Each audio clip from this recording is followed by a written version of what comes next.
हातिम ताई और पहले सवाल की कहानी। हातिम ताई को 7 सवालों के जवाब खोजने की चुनौती दी गई थी।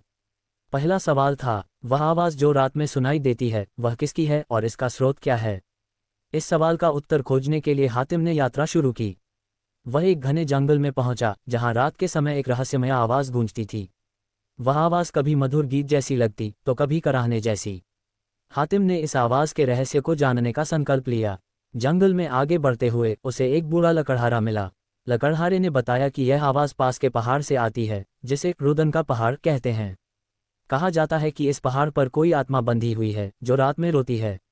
हातिम ने उस पहाड़ पर जाकर सच्चाई जानने का निश्चय किया। पहाड़ पर पहुंचने के बाद हातिम ने ध्यान से आवाज़ का पीछा किया और देखा कि वहां एक परी कैद थी। वह परी श्रापित थी और उसकी आवाज़ हर रात हवा में गूंजती थी। परी ने हातिम से कहा कि वह केवल एक निस्वार्थ इंसान की मदद से मुक्त हो सकती है। हातिम ने उसे छुड़ाने के लिए तप और कठिनाइयों का सामना किया। अंततः परी मुक्त हो गई और उसने बताया कि यह आवाज़ आत्मा की पुकार थी जो इंसान को सच्चाई और निस्वार्थता की ओर बुलाती है। इस तरह हातिम ने पहला सवाल हल किया और अपनी यात्रा को जारी रखा।